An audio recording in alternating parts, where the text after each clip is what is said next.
y'all, it's day 30 of the Winter Bulk at Home Workout Series. Now, if it's your first time here, welcome. In this series, you'll be doing about at-home workouts with the goal of transforming your body. 30 days in, this is how we looking right now.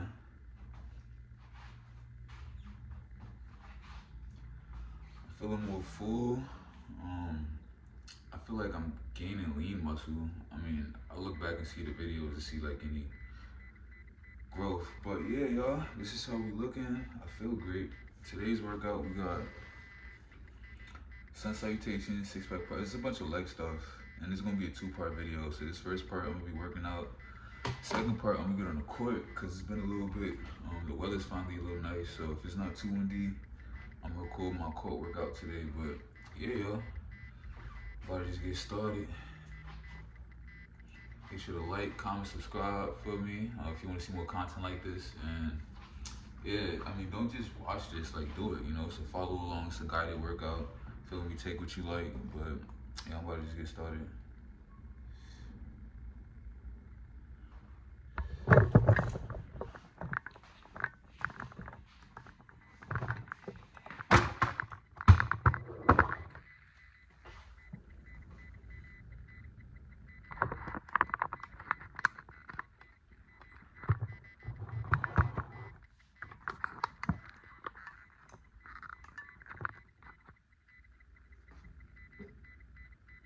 Safely into her back pocket. She then pulled one of her business cards out of her purse and, sensitive to the fact that they might have difficulty pronouncing Geraldine, wrote her nickname, Jerry, above her printed name. The gentleman hovered over her card, turning it over to examine it a few times before one of them put it in his briefcase. When the five of them arrived at the hotel, they invited Jerry for tea in the lobby. While sipping tea, the gentleman presented her with a small gift, which she eagerly opened. One of Jerry's most charming qualities is her instinctive warmth and effusiveness. She was thrilled with the gift, and, in typical Jerry style, she squealed, "Oh, it's beautiful," as she gave each of the gentlemen a little hug. At this point, the four Japanese gentlemen stood up in unison like four frowning Siamese twins and, bowing only very slightly, mumbled sayonara and promptly left. Poor Jerry was flabbergasted. What did she do wrong? Everything. First, the jeans. Even if you're coming off a bicycle in Asia, you do not meet clients casually dressed. The second mistake was Jerry's vulgar handling of their business cards. In Asia, the business card is one of the most important protocol tools. It is always presented and accepted reverently with both hands, except in Muslim Asia, where the left hand is considered unclean. Jerry then put their cards away much too quickly. In Asia, people use business cards as a conversation starter. You chat about each other's cards and work and do not put theirs away until they gently and respectfully place yours in safekeeping. Shoving it into her back jeans pocket was the ultimate disrespect. Jerry didn't discover her fourth gap until she returned home. One of her colleagues, Bill, a seasoned business traveler, analyzed the fiasco for her. Bill told her the reason the gentleman had turned Geraldine's card over and over when she gave it to them at the airport was to find her name, title, and company printed in Japanese on the other side. The flip side of Jerry's card was, of course, blank. Then, fifth horror of horrors, Jerry should not have written on the card. Cards in Asia are not exactly sacred, but one should never deface them with messy handwriting. The sad tale of Jerry and the Japanese gets worse. Bill broke the bad news to her. She should not have opened the gift in front of her clients. Why? Because in a land where saving face is critical, it would be embarrassing to discover the gift they gave was not as nice as the one they received. Yikes, Jerry hadn't even given them a gift. Gap number 7. Jerry's little squeal when receiving the gift was also a boo-boo. In Asia, the lower the tone of voice, the higher the rank. The final flub was, of course, giving the gentleman a thank you hug. Hugging, highly revered in certain parts of the world, is, in Japan, Absolutely unacceptable with a new client. Needless to say, Jerry has not been invited back to Japan. However, she does have a gig coming up in El Salvador. This time, she's smart. She's studying up on the customs there. Happily, she's finding she can hug to her heart's content. However, she shouldn't use her or anybody else's It's first looking good name. outside. We're not going outside for Oh, and she must not introduce herself as an American. After all, Salvadorans are Americans too. The differences round the world go on and on. Whenever I travel, I have to hit myself over the head and realize Let's how go outside not first. anything goes old. I love to travel in jeans. I'm an incurable party, and I can't wait to see what sort of gift cards anybody gives me. However, whenever I plan to leave Uncle Sam's shores, I check out foreign customs to see how much of myself I can keep. Technique number 42. Clear customs. Before putting one toe on foreign soil, and capitals around the world. What do you think?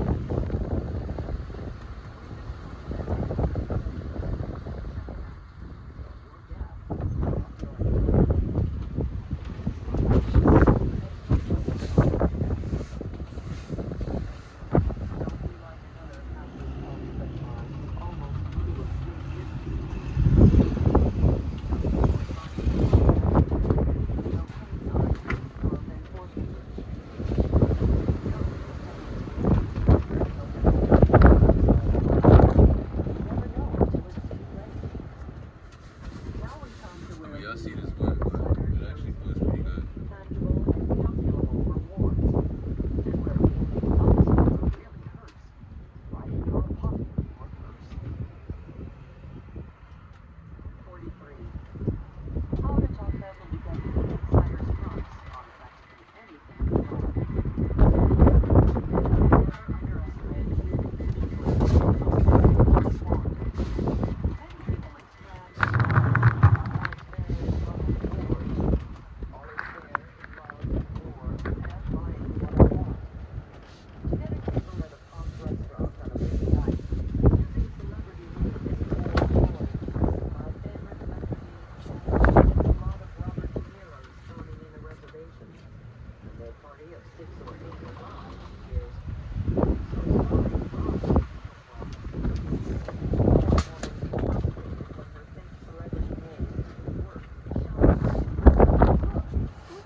Hey, nah, you don't lie. This is like my favorite.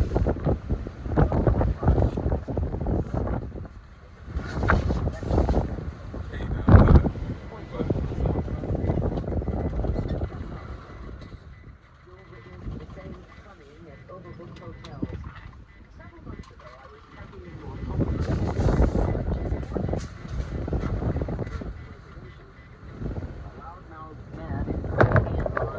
it's like the weather feels nice, but the wind is just not cooperating right now. It's definitely nice outside though. His temper tantrum was not working. And I warn you, he continued, I sleep in the nude. He got a room. These crafty, childish tactics are not recommended. Rather, I suggest a more principled technique called bluffing for bargains. It was born one afternoon sitting with an insurance broker, Mr. Carson. He was trying to sell me a homeowner's policy. Of course, I wanted the most coverage for the least cash. Carson was a smooth operator, and he was patiently explaining to me in layman's terms the benefits of certain riders he was pushing. Just as he started discussing disasters like wars and hurricanes, his phone rang. With apologies, he picked up the receiver. It was one of his colleagues. Suddenly, a metamorphosis took place before my eyes. The sophisticated salesman became a palsy-walsy, regular, down-home kind of guy, chatting it up with his old buddy about umbrellas. I thought they were discussing the weather. Then the conversation turned to floaters. I now assumed they were talking about an eye problem. It took a while for me to realize that umbrella policies and floaters were part of the insurancees they were speaking. A few minutes later, Carson said, "Yeah, okay, so long, buddy," and put the phone down. He cleared his throat and again transmogrified back into the formal sales agent patiently defining damages and deductibles to a naive client. Sitting there listening to bafflegab like subrogation and pro rata liability, I began to ponder. If Carson's colleague who just called wanted to buy insurance, he would have gotten a much better policy much cheaper. In practically every industry, vendors give two prices on goods or services, one to insiders and one to you and me. Before I let myself get angry about this, I thought it through. Is it unfair? Not really.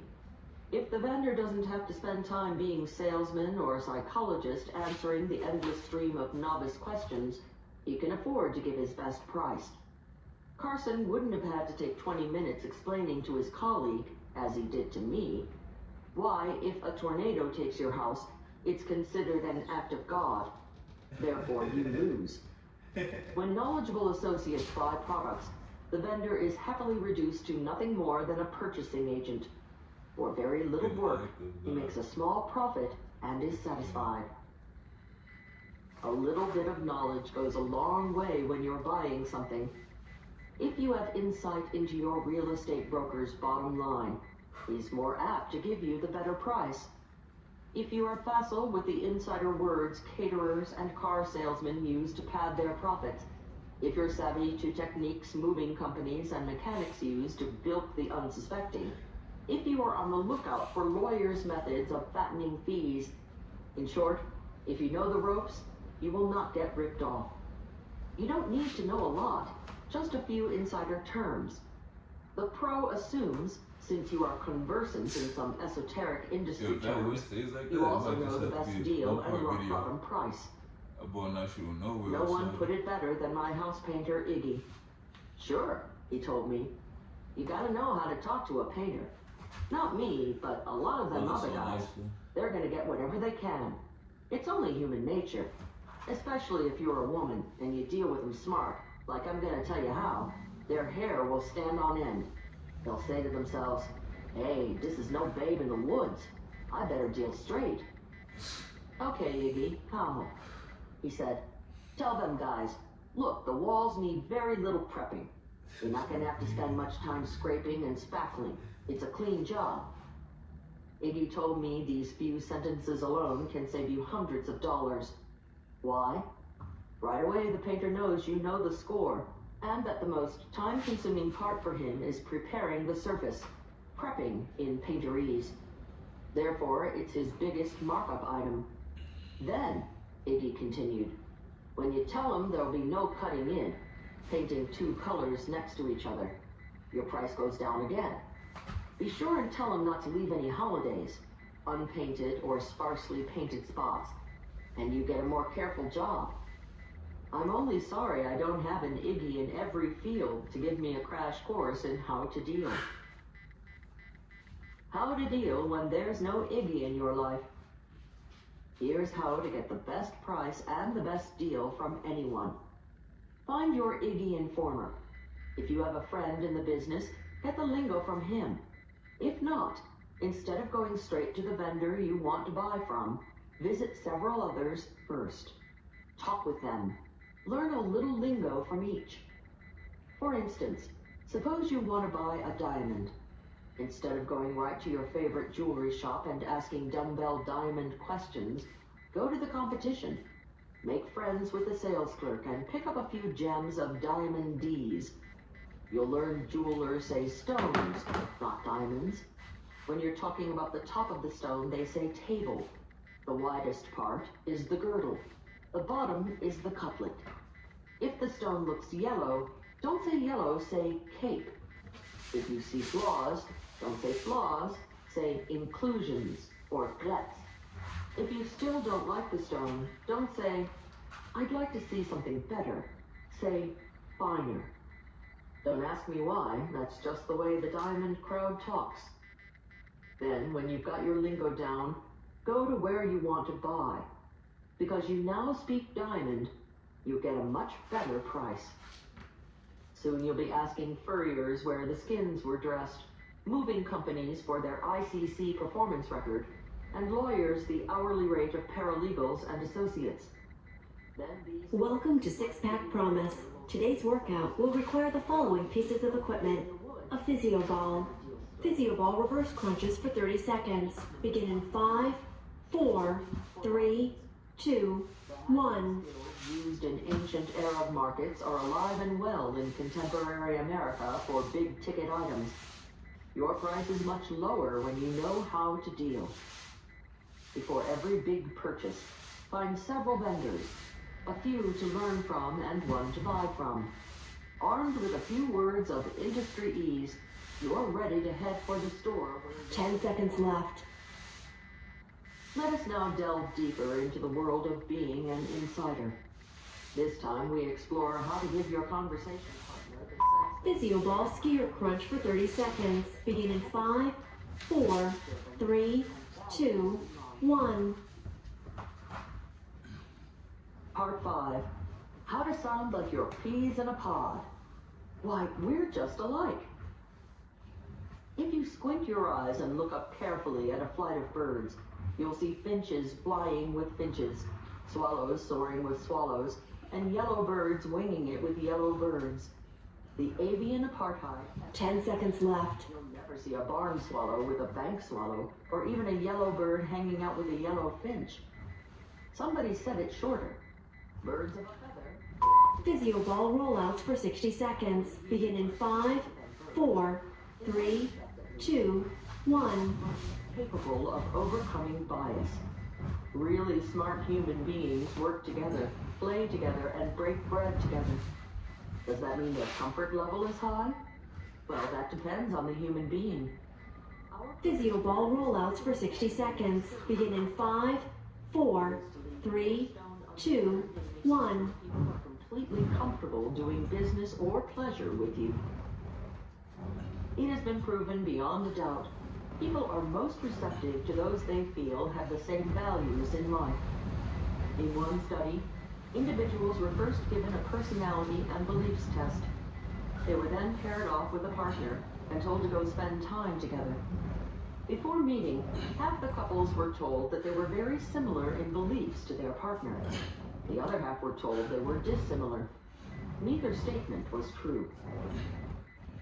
30 seconds left. Word on how much they liked each other. Partners who believed they were similar liked each other a lot more than the couples who thought themselves to be dissimilar, demonstrating we have a predisposition toward people we believe are just like us. We are most comfortable giving our business and friendship to those we feel share our values and beliefs in life. 10 seconds left. I offer 6 techniques to create sensations of similarity with everyone you wish, along with making more profound rapport. 30 seconds rest. Using the following techniques develops a deeper understanding and empathy with people of all races and backgrounds. It also opens doors that might otherwise be closed to you. 44. How to make them feel you're of the same class. Just like the finch flaps its wings faster. 10 seconds left. People of different backgrounds move differently. For example, Westerners used to the wide open plains stand farther from each other. Physio ball side plank drops for 30 seconds. Begin in 5, 4, 3, 2, 1. Italian Americans make massive ones. At tea time, the finishing school set genuflects and gracefully lowers derrieres onto the sofa. When the ladies reach for a cup, they hold the saucer in one hand and the cup in the other, pinky ever so slightly extended. Folks who never finished any manners school make a fanny dive in the middle of the sofa. 10 seconds left. With both hands. Is one right? Is the other wrong? No. However, top communicators know when doing business. Switch sides in 5, 4, 3, 2, 1. Well, should do the same. People feel comfortable around people who move just like they do. I have a friend who travels the country giving an outrageous seminar called How to Marry the Rich. Jeannie was once in a Las Vegas casino when a television reporter asked if she could tell the real rich from the great pretenders. Of course, Jeannie answered. 10 seconds left. All right, challenged the reporter. Who is the wealthiest man in this room? Convened at the next table were three men in tailored suits. Physio ball wall plant crunches for 30 seconds. Begin in 5, 4, 3, 2, 1. And sipping scotch. Single malt Lefroy from the Scottish island of Islay, no doubt. The reporter naturally assumed Jeannie would choose one. Physio ball wall plant crunches for 30 seconds. Begin in 5, 4, 3, 2, 1. Basset hound. She instinctively pointed a long red fingernail at a fellow in torn jeans at a corner table. She murmured, "He's very rich." Flabbergasted, the reporter asked Jeannie, "How can you tell?" "He moves like old money," she said. "You see," Jeannie went on to explain, "there's moving like old money, there's 10 seconds left. and there's moving like no money." Jeannie could tell the unlikely chap in the corner was obviously sitting on big assets, and all because of the way he moved. Physio ball stirs for 30 seconds. Begin in 5, 4, 3, 2, 1. Look at the way they move. Small movements, big movements, fast, slow, jerky, fluid, old, young, classy, trashy. Pretend the person you are talking to is your dance instructor. Is he a jazzy mover? Is she a balletic mover? Watch his or her body, then imitate the style. 10 seconds left. That makes your conversation partner subliminally real comfy with you. They're buying you, too. If you're Change directions in 5, 4, 3, 2, 1. I live in a section of New York City called Soho, which is a few blocks above the famous for being trashy Canal Street. Often clutching my Canal purse Street, tightly but I and don't know dodging what the you're crowds talking on Canal Street, It is I'll dirty. pass a pickpocket Canal turned Street. salesman for the day. He furtively looks around and flashes a greasy handkerchief at me with a piece of jewelry on it. "Want to buy a gold chain?" 10 seconds left. His demeanor alone could get him arrested. Now, about 60 blocks uptown, you'll find the fashionable and very expensive Tiffany's jewelry store. Congratulations, you've completed today's workout. Being able to afford something therein, I stroll through the huge gilt doors. Imagine one of the impeccably dressed sales professionals behind the beveled glass counters furtively looking around and saying to me, "Want to buy a diamond? No sale." Match your personality to your product. Selling handmade suits? A little decorum, please. Selling jeans? A little cool, please. Selling sweatsuits? A little sporty, please. And so on for whatever you're selling. Remember, you are your customer's buying experience. Therefore, you are part of the product they're buying. 45. How to make them feel that you're like family. Have you ever been gabbing with a new acquaintance and after a few moments you've said to yourself, "This person and I think alike. We're on the same wavelength." It's a fabulous feeling. Welcome to Six Pack Promise. Today's workout will require the following pieces of equipment. A physio ball. Physio ball knee tucks for 30 seconds. Begin in 5, 4, 3, 2, 1. And closeness, that strange sensation of, wow, we were old friends at once. When we were children, making friends was easier. Most of the kids we met grew up in the same town, and so they were on our wavelength. Then the years went by. We grew older. We moved away. Our backgrounds, our experiences, our goals, our lifestyle. 10 seconds left. Thus, we fell off each other's wavelengths. Wouldn't it be great to have a magic surfboard to help you hop right back on everybody's wavelength whenever you Physio ball corkscrews for 60 seconds. Begin in 5, 4, 3, 2, 1. If you stand on a mountain cliff and shout, "Hello!" across the valley, your identical "Hello!" thunders back at you. I call the technique echoing because, like the mountain, Physioball corkscrews for 60 seconds. Begin in 5, 4, 3, 2, 1. In many European countries, you'll hear 5, 10, or more languages within the language. For example, in Italy, the Sicilians from the south speak a dialect that seems like gobbledygook to northern Italians. In an Italian restaurant, I once overheard a diner discover his waiter was also from Udine, a town in northeastern Italy where they speak the Friulano dialect. The diner stood up and hugged the waiter like he was a long-lost brother. They started babbling in a 30 seconds left. Shrugging. In America, we have dialects too. We just aren't conscious of them. In fact, we have thousands of different words depending on our region, our job, our interests, and our upbringing. Once, when traveling across the country, I tried to order a soda like a Coke or 7-Up in a highway. 10 seconds left. It took some explaining before the waitress understood I wanted what she called a pop. Perhaps because the English-speaking world is so large. Physioball ball passes for 30 seconds. Begin in 5, 4, 3, 2, 1. Friends use the same words, and associates in a company or members in a club talk alike. Everyone you meet will have his or her own language that subliminally distinguishes them from outsiders. The words are all English, but they vary from area to area, industry to industry, and even family to family. 10 seconds left. A linguistic device that says, we're on the same wavelength. When you want to give someone the subliminal feeling you're just alike, 30 seconds rest. suppose you are selling a car to a young mother who tells you she is concerned about safety because she has a young toddler. When explaining the safety features of the car, use her word. Don't use whatever word you call your kids. Don't even say child protection lock, which was in your sales manual. Tell your prospect, no toddler can open the window. 10 seconds left. Control device. Even call it a toddler protection lock.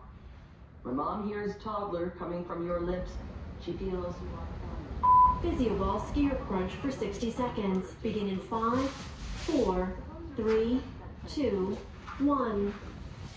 fine. Echo any word she used. Well, almost any word. If she'd said my brat, you might want to pass on echoing this time. Echoing at parties.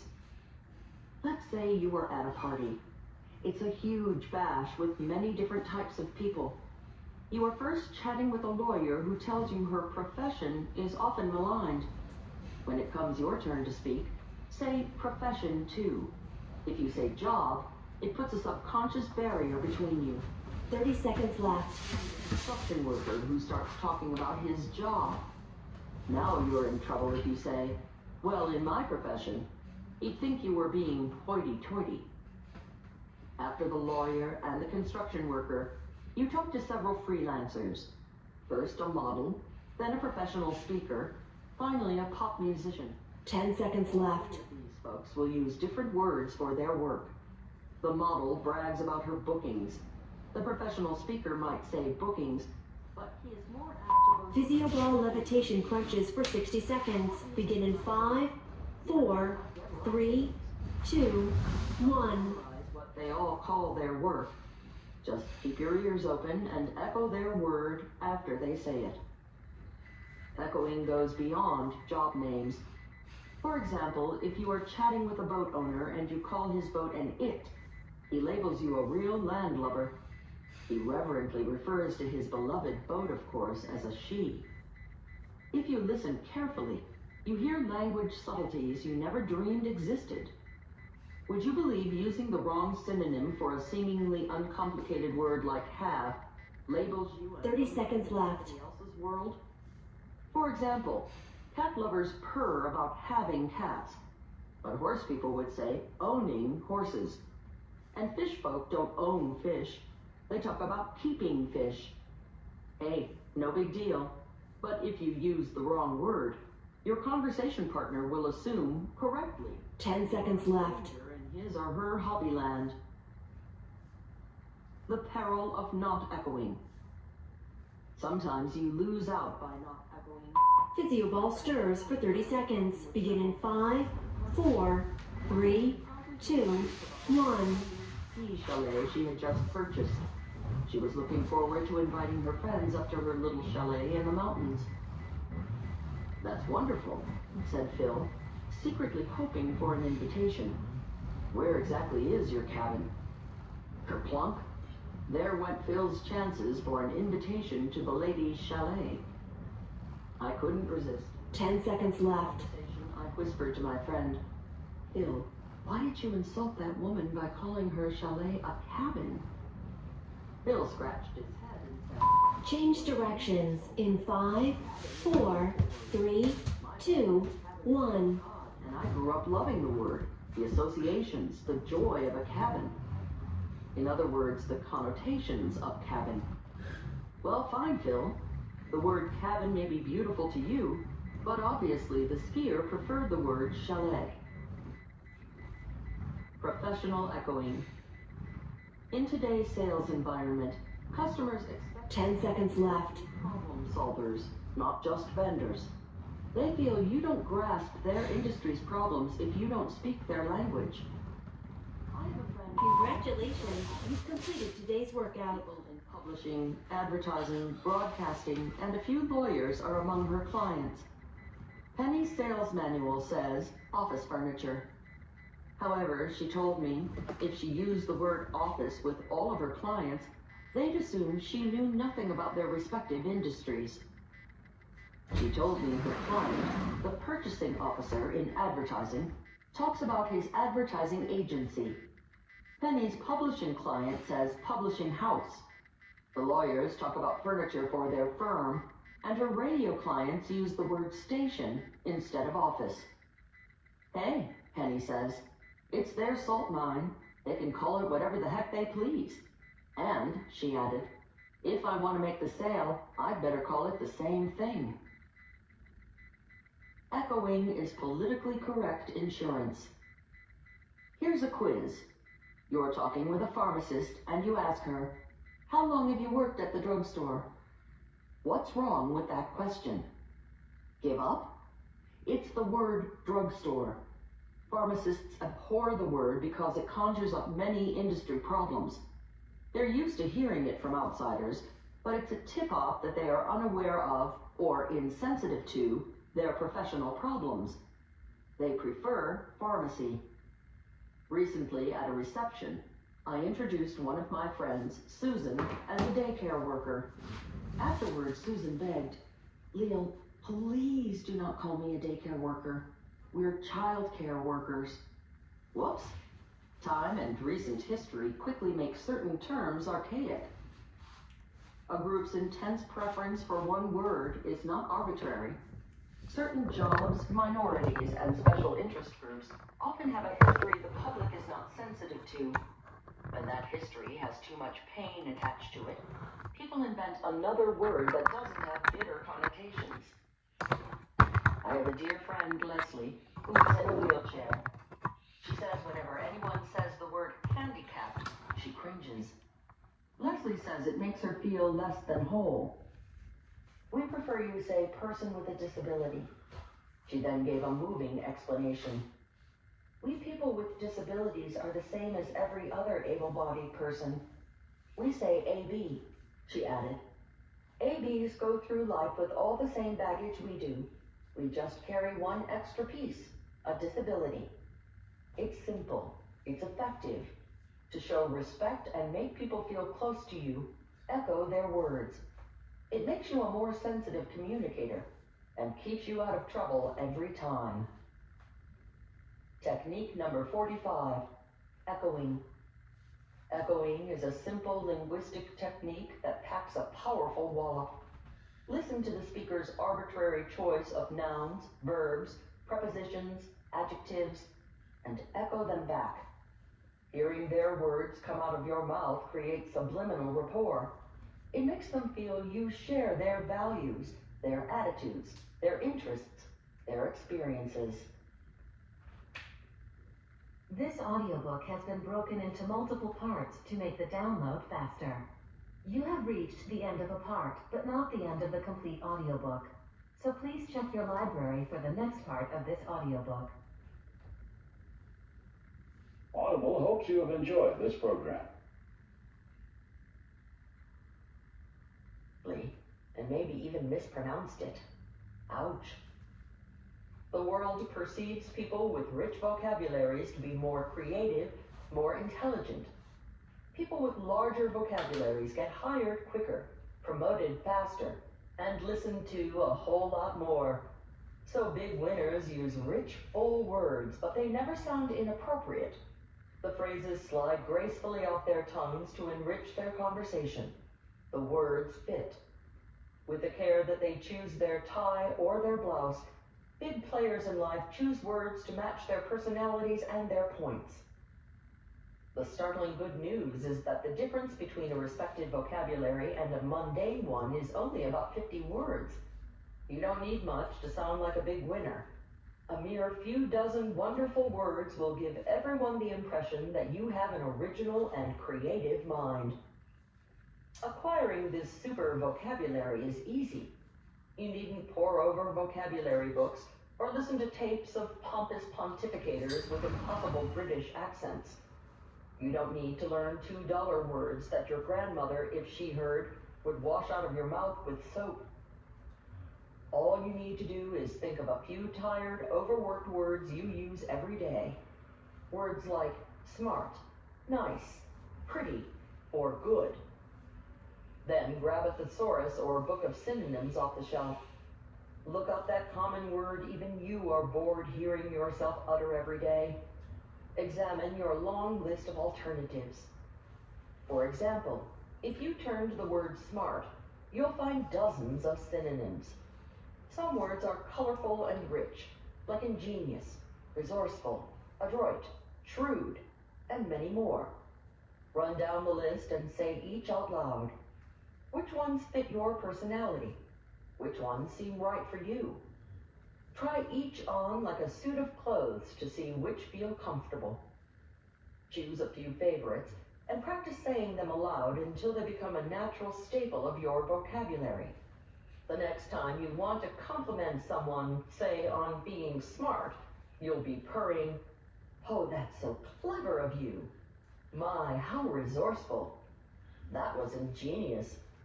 Or maybe, "How astute of you." And now, for men only. Gentlemen, we women spend a lot of time in front of the mirror, as if you didn't know. When I was in college, it used to take me a full 15 minutes to fix myself up for a date. Every year since, we need a technique more stern than teachers and more persuasive than parents to make us stand like a somebody. In one profession, perfect posture, perfect equilibrium, perfect balance is not only desirable, it's a matter of life and death. One false move, one slump of the shoulders, one hangdog look can mean curtains for the high-wire acrobat. I'll never forget the first time Mama took me to the circus. When 7 men and women raced into the center ring, the crowd rose as though they were all joined at the hips. They cheered with one thunderous voice. Mama pressed her lips against my ear and reverently whispered these were the great Wolendas, the only troupe in the world to perform the 7-person pyramid without a net.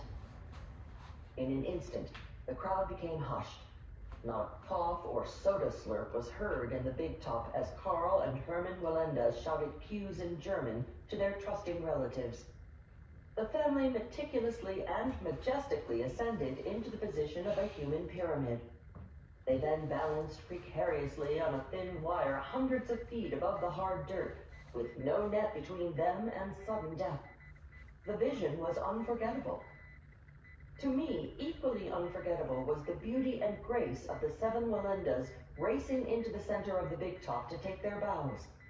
Each perfectly aligned, head high, shoulders back, standing so tall it still didn't seem like their feet were touching the ground.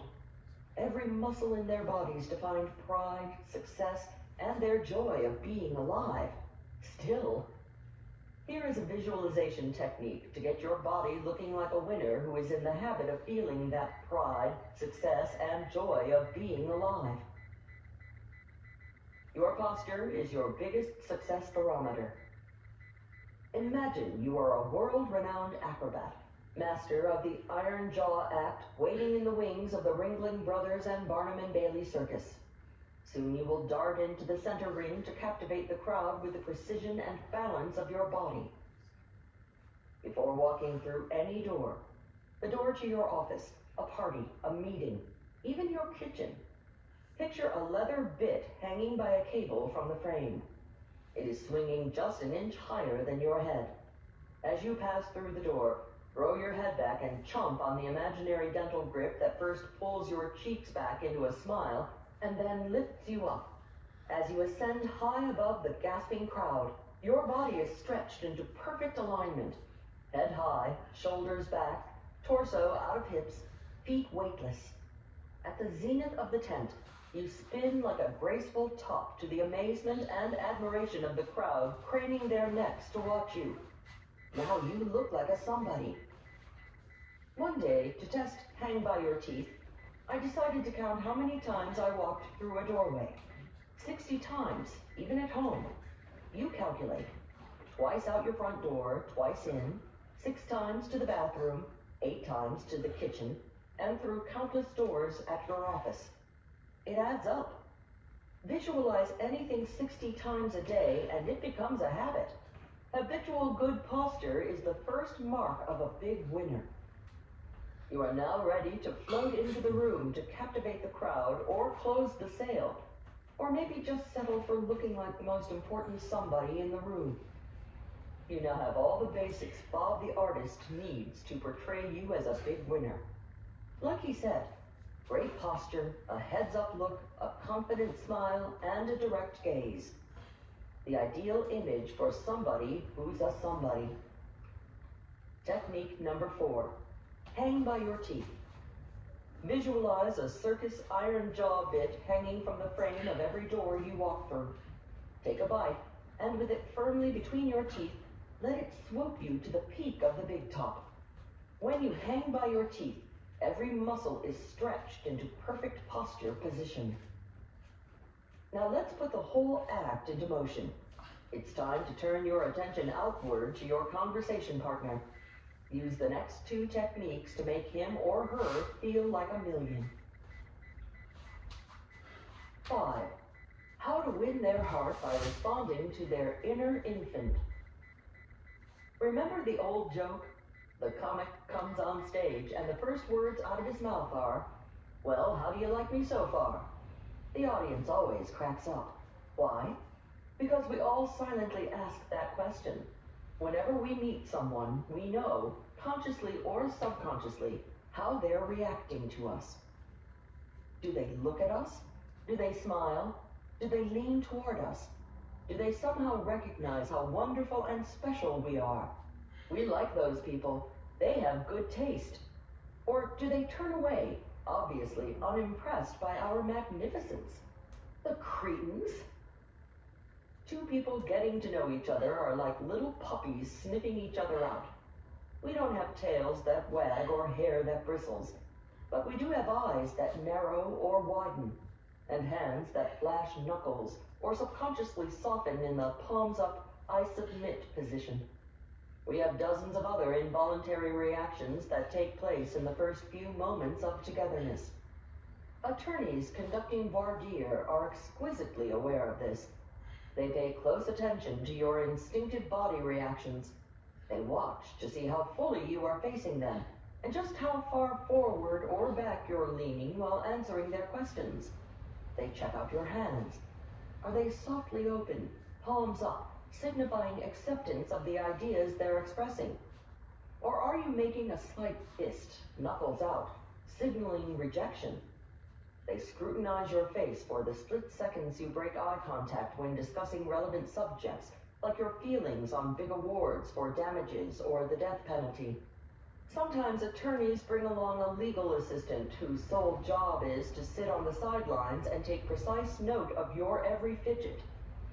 An interesting aside, Trial lawyers often choose women to do this twitch and turn spying job because, traditionally, females are sharper observers of subtle body cues than males. Women, more sensitive to emotions than men, often ask their husbands, "Is something bothering you, honey?" These super-sensitive women accuse their husbands of being so insensitive to emotions that they wouldn't notice anything is wrong until their neckties are drenched in her tears.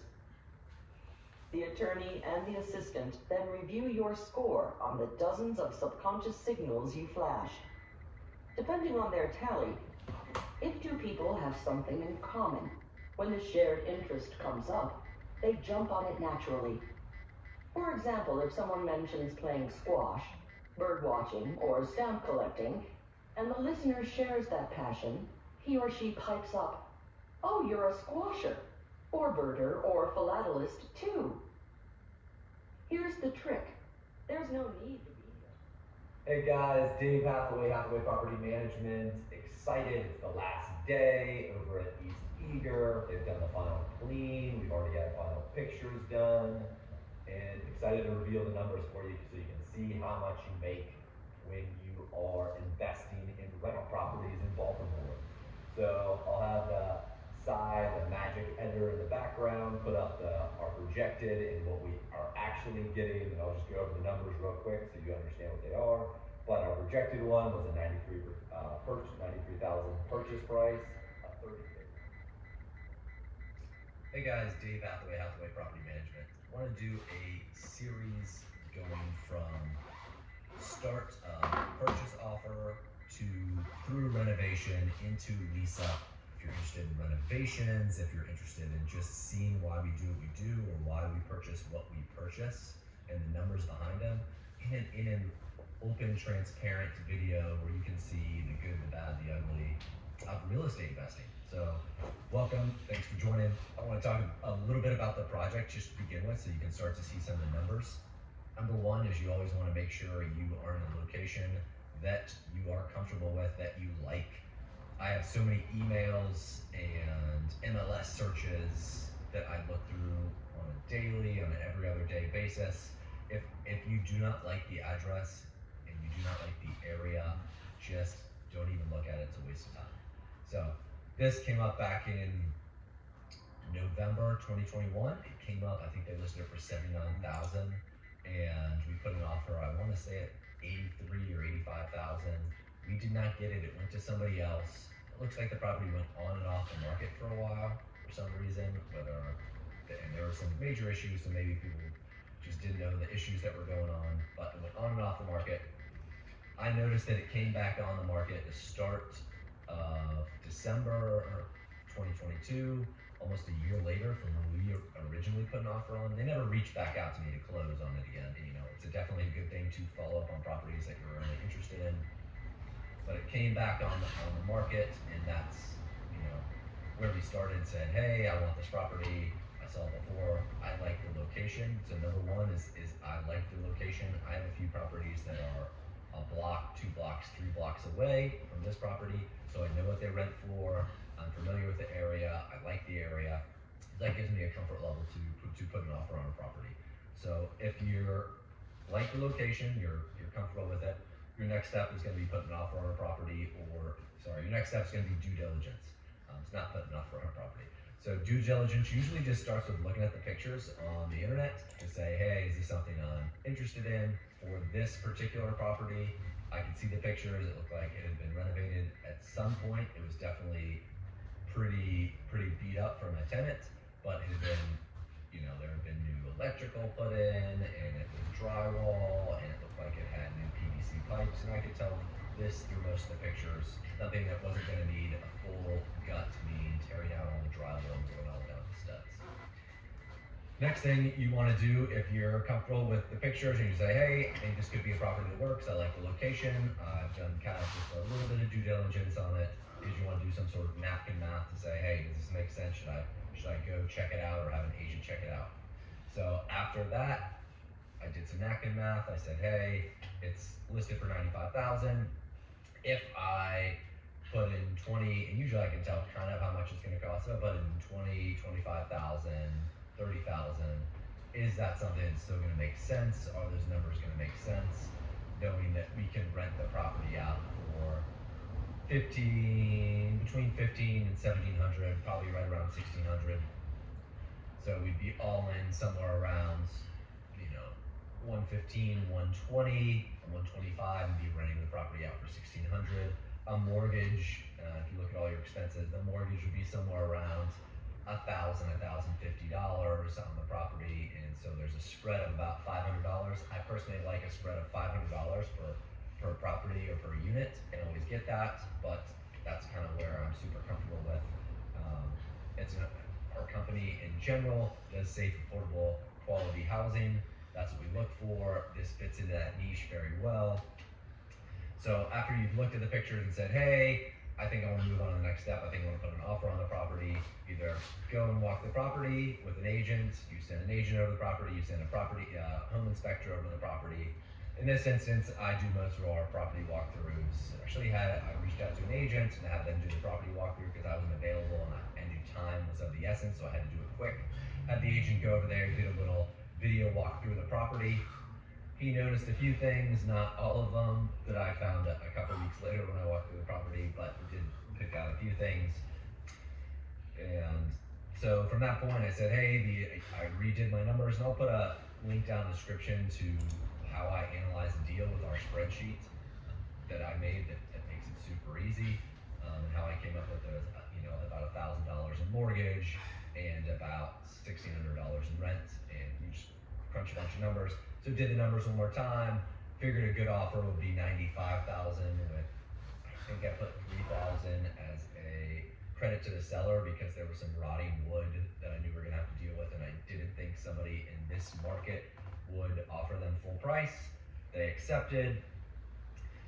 So after that, and a good learning lesson there is be a team player. You want, multiple agents, multiple contractors on your team. They're gonna provide more knowledge than you are on your own. You can't take everything down by yourself. Real estate is I know it's a cliche, it is a team sport. The more people you work with, the more people you can reach out to. Always don't treat them as a transaction, but treat them as this is gonna be a long-term relationship between you and them. And so, with that agent going through the process and everybody provides benefit for everybody. You want it to be win-win scenario. So with that team sport, we put got an offer on the property, or an offer accepted. It was on the property a couple weeks later. I want to say it was 2.5 weeks later, and then we got right on the property. So that's where we started. For the rest of the videos, we're gonna take you through the renovation all the way to the end, and then we'll go over the numbers again at the end. So hopefully that helps.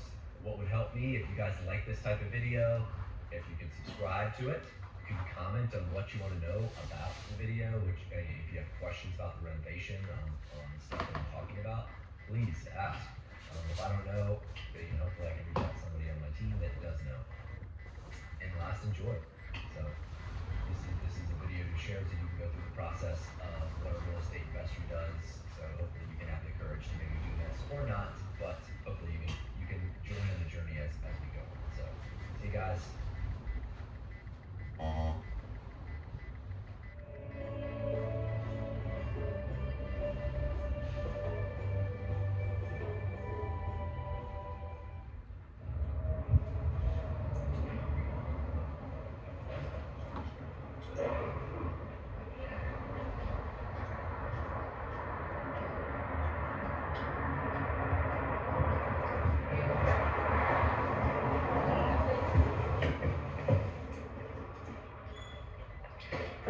We're at 1224 East Eager in Baltimore City. It's day one of the project, so we haven't really even started anything, but we've already done some planning.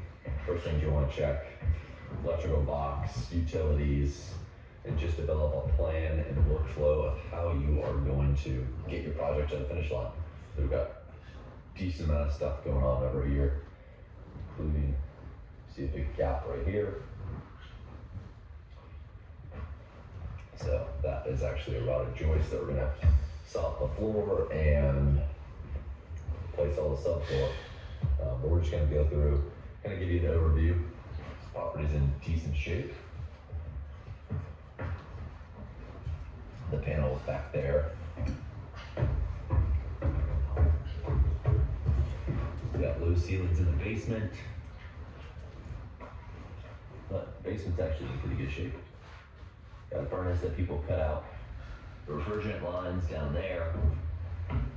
So end up having to replace the furnace. And as you go up, replacing all the windows. Big thing is just workflow. When you're setting up contractors, who you're setting up, and kind of the timeline of everybody so people don't get on top of each other and people don't have to come back once they've already been in the property. Obviously, we got some plumbing work, and this is where the laundry dryer, or the washer dryer, go right in there. And this is a 3-bedroom, 2.5 bath. You can kind of big zoom when we get in this room. There's one room.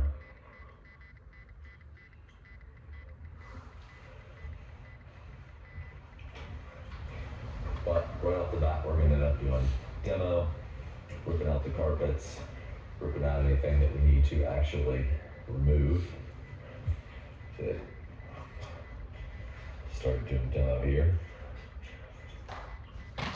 Demo, drywall, and paint come early on, as well as bringing in the specialists like your HVAC technician and your plumber and your electrician.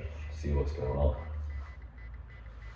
If you have somebody that does everything of those specialists, then you hit the jackpot. I have not figured out, not found somebody that is credible at all those things. Just closets, lots of storage space here. Then you have your master that goes up.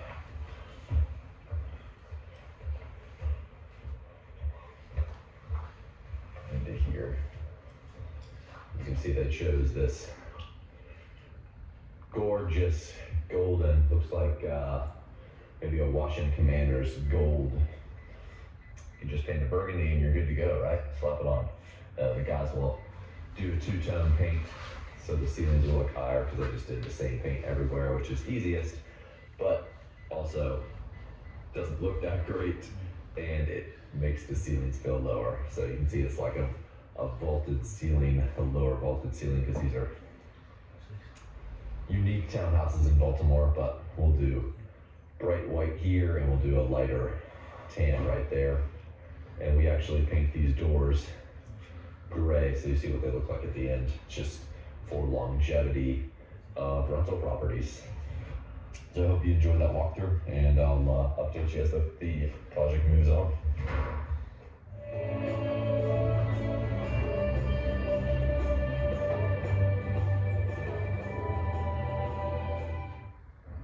Alright guys, just wanted to update you over on East Eager on the project. So you kind of see what a construction project looks like for us and what type of decisions we have to make. Guys, they're painting. Want to say hi, Joe? Hi. This area hasn't been painted, but we did have to rip up all the floors because the joists were rotted out. Obviously, crawl space. It's not even a crawl space. It's actually no space. But if you see the last video, then you can see that the bricks definitely needs a lot of masonry work. Around the exterior, there's a bunch of challenging stuff, but just had all the bottom cabinets taken up and put into the living room. And you can start seeing stuff like this that you want to make decisions of when you got stuff open, because there is no access to this area. See over here, this is a galvanized pipe that hooks in and then it goes into concrete, and then the basement starts over here. And so while we have it open, might as well turn this into PVC. It doesn't need to go back into concrete. We'll run it along and then it will pop through. You can see some lights in the basement right there, but brick is not structural right there. We'll just run it through, and then you can say hello to my friend. Holy smokes, it's a large rat. In comparison, that's my hand right there. So that is what rats look like in Baltimore. Could be a dinosaur, I don't know. And then We left the wall cabinets because there's no reason to take them down. You'll kind of be able to see the paint scheme on the seat by you, Joe. I apologize, I never make it super hard for you. I'm almost done. Kind of see the paint scheme. Plumbers come in, fix the laundry boxes and stuff. These are colors we paint our walls. I have to come in and make a decision for the guys on what we want to do here for the subfloors. But you can kind of see what the scheme looks like here. Use these darker doors so the tenants' fingerprints don't show up on the doors, and start making family inspections through the dirty doors. Baltimore City makes it a little bit hard on us these days.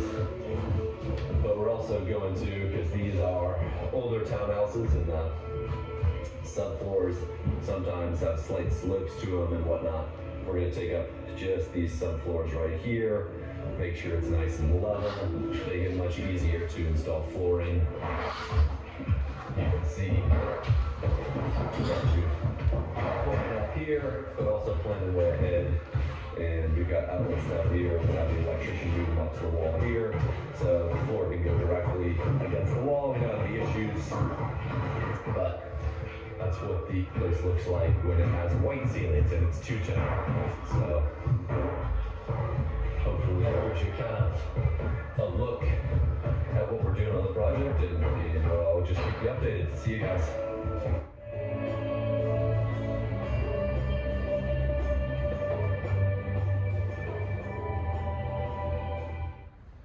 Hey guys, Dave, Tyler Property Management. We are over at 1224 East Eager. Look at that. We actually have a property right next door that's for sale now. And just talking about comps real quick, always good to have a comp next door that's selling for, I think they have it listed for 220. We picked up the property for 94.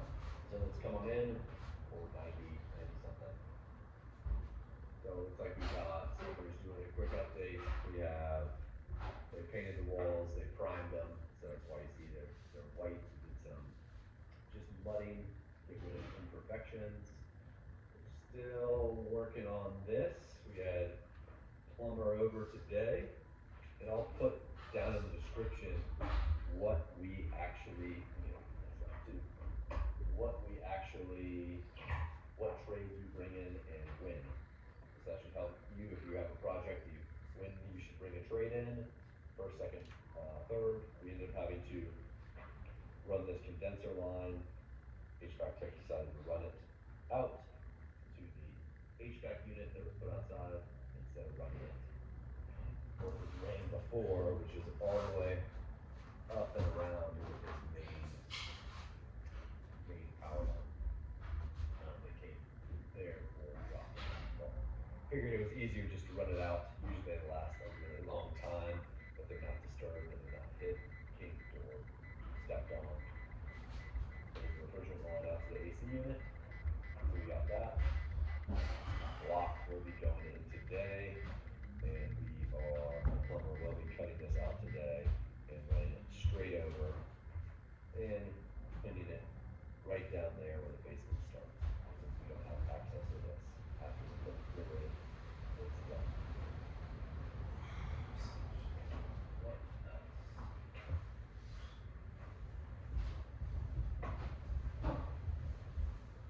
But we had some plumbing work done while the plumber was over here. We ended up installing HVAC main units in.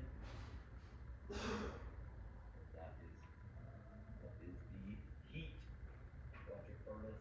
Installed a new sump pump because the sump pump was just constantly running when they plugged it in. We have a new sump pump. You always know it's a main drain unit in the floor. Let's get that issue. That's the whole house. But it's okay. Also installed hot water heater. It's all copper, looks nice. Put an expansion tank on it. That's what this thing is. It's got tank from all the light. So got some plumbing work done down here. Had to make some decisions on flooring upstairs. Baltimore, there's some older homes, and some of them, the floors aren't perfect. So some of them are slightly bowed, not totally straight, and it's really hard to get them really straight. So sometimes you have to make tough decisions. We're actually gonna do carpet on these stairs. These are kind of nasty. We're vacuuming them up for carpet. But with some new subfloors up here.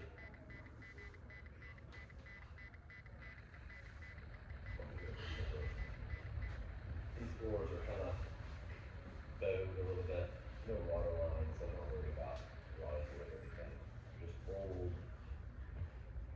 and the buildings have settled, and it's easier to put carpet on top of them than it is to put LVP because there's so many imperfections. So over here, we'll probably do the same thing.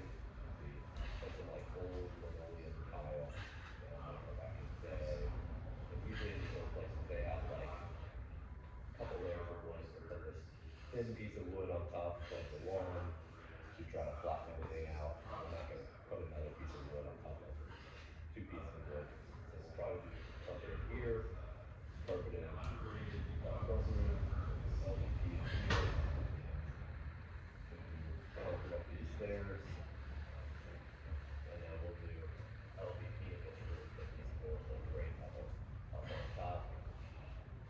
One of our little secrets instead of buying new vents, we just give them a little sand with some sandpaper and spray it with some of that white to put back out. They look great.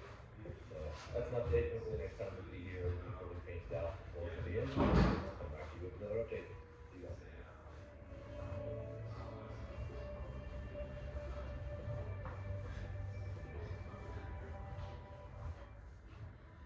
Hey guys, we're over at East Eager Street. I want to give you a quick update. They're almost starting the joist tomorrow. They're starting the already did floors. See the paints. They finished painting out down here. That's what the color looks like. I don't know if we talked about this. This flooring's good down here. It's not totally gonna match. This is a rental, but it's good laminate flooring. There's not any reason for me to rip it up. So I'm just gonna let tenants wear and tear on it until it's finished. I want to show you kind of what the block work looks like. See, the masons came in. I apologize, there's my legs back here. But this block work on the outside. We ran that drain that we talked about. We just cut it off here. We ran it, pushed it down there. I'll make sure you guys test it before you put in the flooring in. And then you'll start to be able to see, here's all the joists, and I'm sorry it's late at night. I'm popped up to Baltimore because I had an event that I'm going to tonight. But here's what the LVP looks like over that subfloor.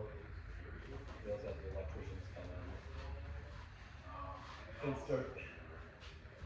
Bathroom didn't have enough light, so over. So light up for our gym. This is our structured light. And then all the way up the very top. Start to see electricians how to take out floor outlets that we talked about. Take out the floor outlets, put them on the walls. And the guys want to start the flooring. We start the flooring all the way up to where they have to stop. Floor guys. Do a little bit more electrical over here. And tie that into the same switch that you turn on the fan light and you get that light. So we're still moving along. And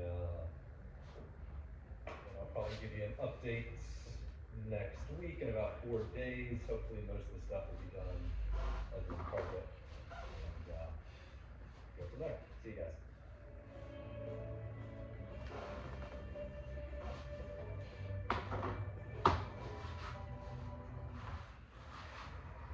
Hey guys, good morning. Dave, Hathaway Property Management. I want to give you an update for 1224 East Eager on the renovation. You have heated here now, so that's a good thing. I thought I was gonna be able to show you guys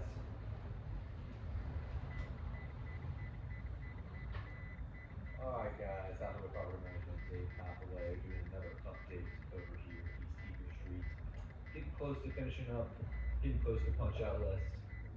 So either finished up painting, already in the room. I mean, it's just touch up work and painting stuff. Punch out list items left. You can see what the kitchen really look like. Everybody, Dave Hathaway. I'm super excited to bring a new video series called How to Invest in Baltimore City by the Numbers. So in this video series, we're going to go over individual properties that we have done. We're going to go over video walkthroughs, pictures of the property. You're going to be able to see before and afters. But in essence, we're going to go over why we invest in what we do, how we invest in what we do, and what are the results. So you're going to be able to go through the reps with us, get the experience of doing a property in Baltimore, and see what the end results are with no risk. So it's great for investors of all kinds that are interested in Baltimore City. So this first property is 1223 East Oliver Street, Baltimore, Maryland, 21202.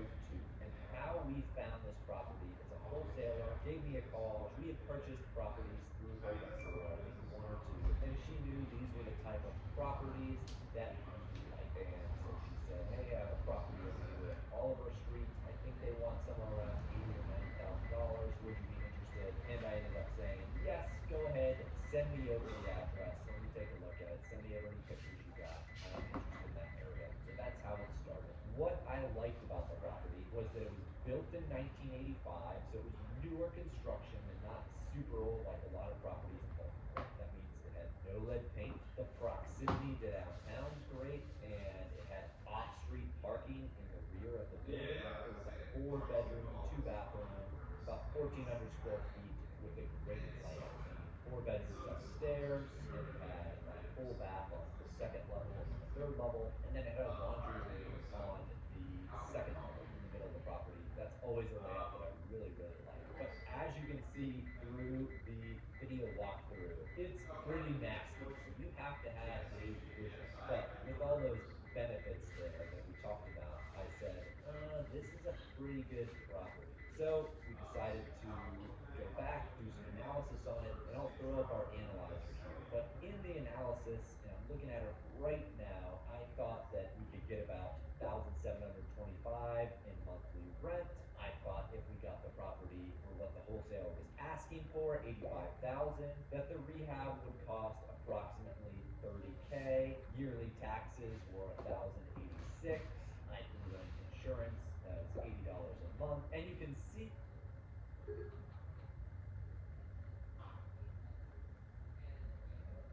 the returns are pretty great. If we didn't have a loan on the property, we'd make about $1,244 with an all-in cost of about $120,000, and our return on that was 12.66%.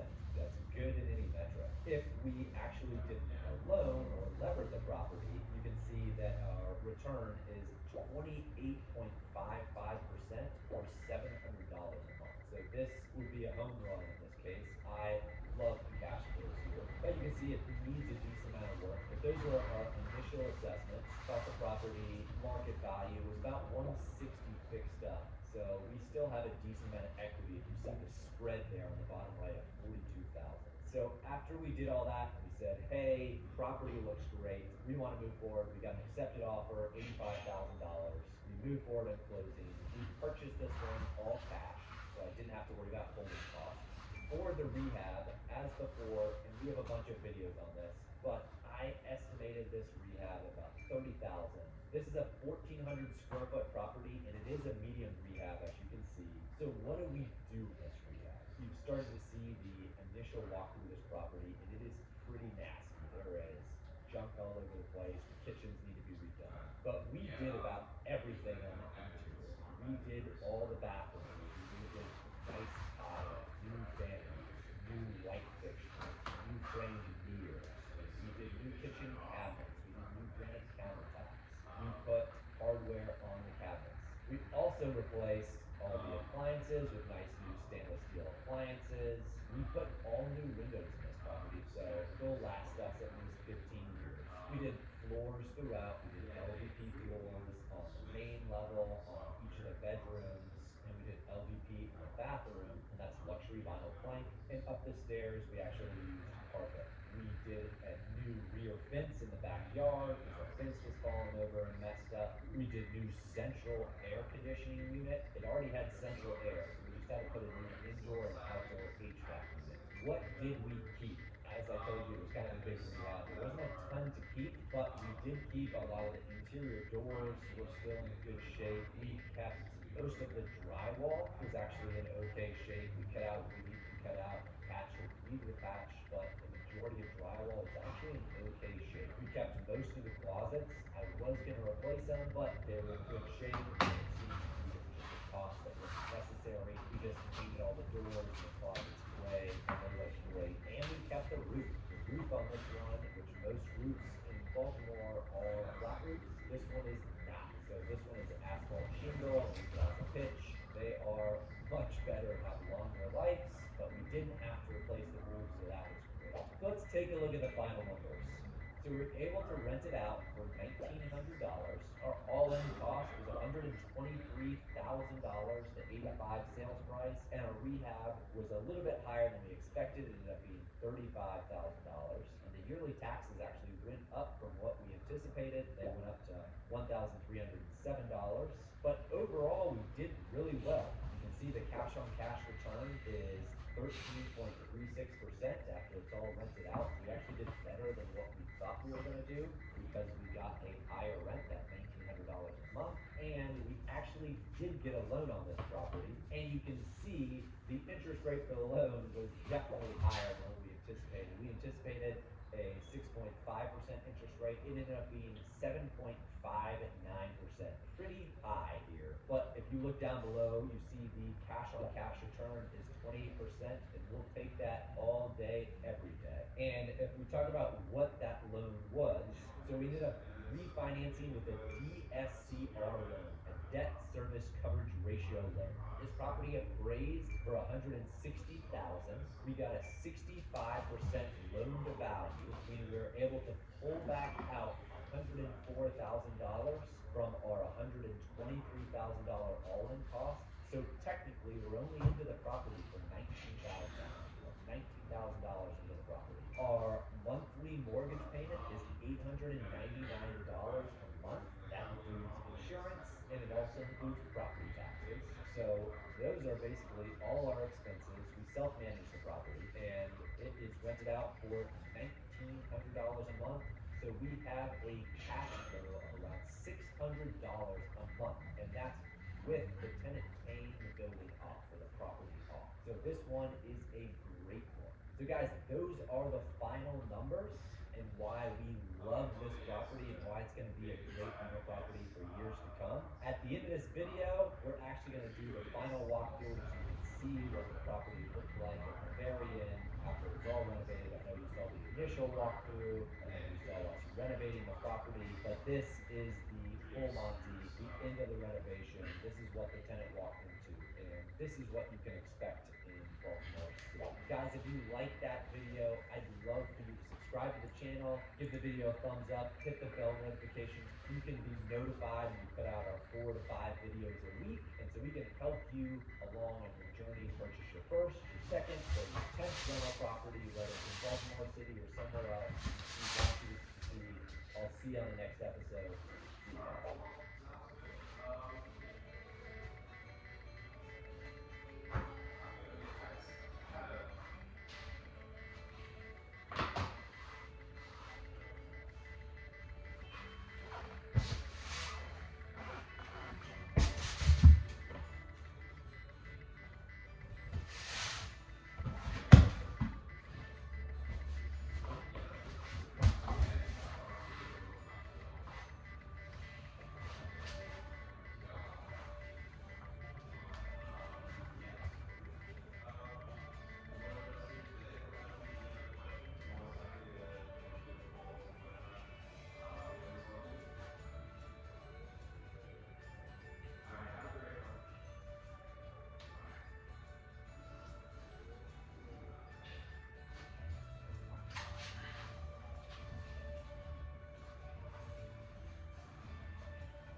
always think it's important to kind of walk around the neighborhood prior to doing the purchase, get a really good feel of the neighborhood, kind of feel if it's an area that you feel comfortable with, you can see the development, you can see how the neighbors act, and you can see if people are friendly, if it's a place that you want to live.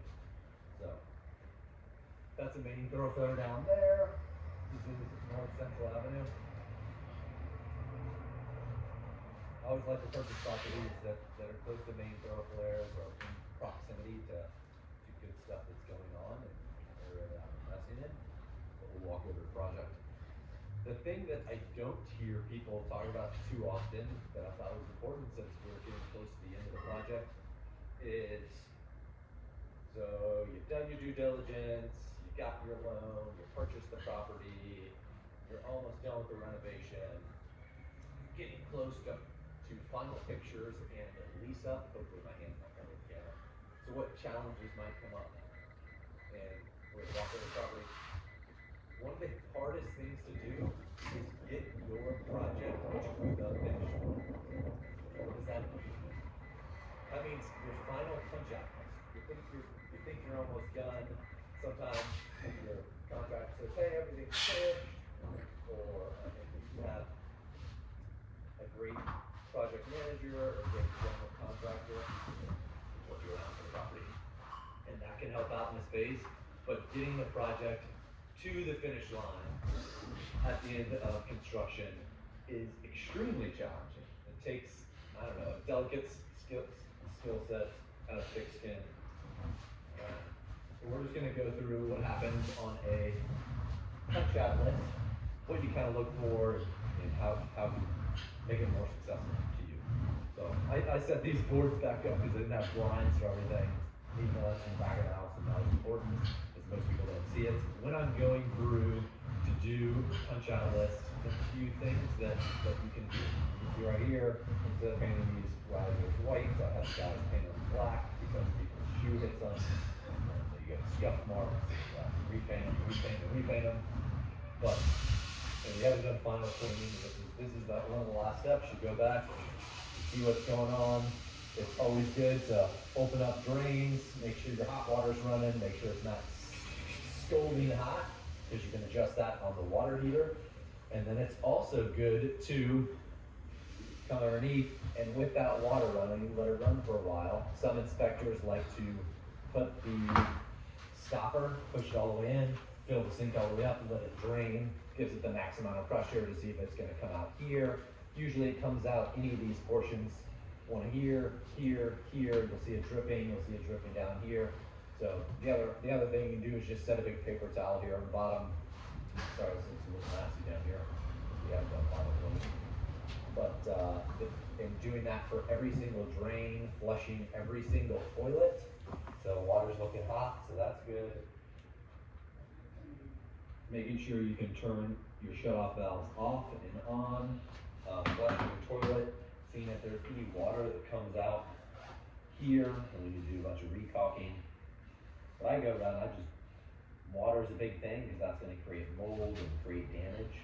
But also look is a big thing. So what do we need to do to make somebody really want to live here in this property? Just doing nice caulking lines and redoing caulking that's old and cracking. I mean, you can see it, you did it up here, white, but they didn't, rip this out and redo the caulking here, which would have made it look a lot better in here. And I just go through and I actually do pictures of everything, but fun times on projects when you are opening the water lines. This is why the end of it, most investors probably say the end of the project is a pain in the butt. I try to open up, and before I did the video, I try to open up the cold, try to open up the hot. The hot shut off was off for some reason. Nobody told me why. Turn on the hot shut off, and okay, great, water's running, okay, great, and then all of a sudden, I got water, you can probably see it, water that's coming out under here. So we have a break somewhere in the wall that we'll have to go back and fix.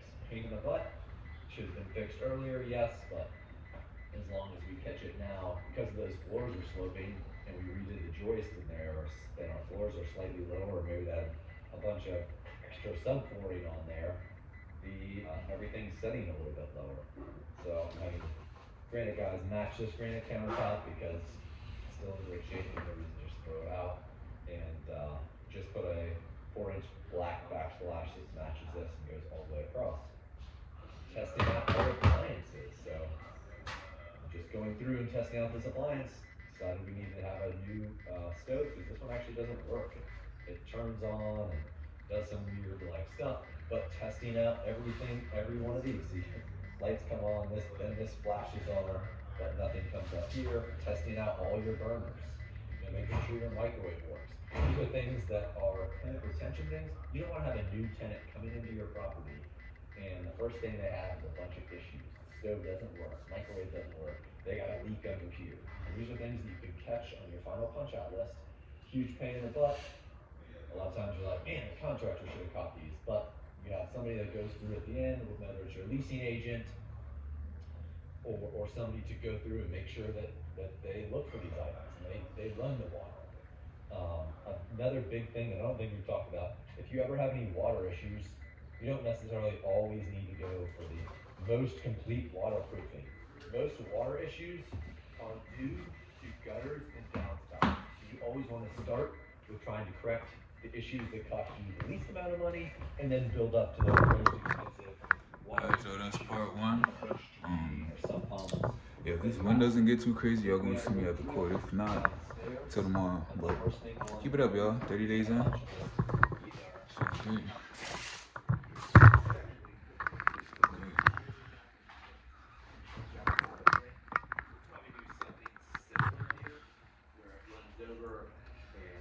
So we don't have water that, you don't know where this pipe goes. Maybe it goes out to the street, maybe it's broken somewhere in the middle. Just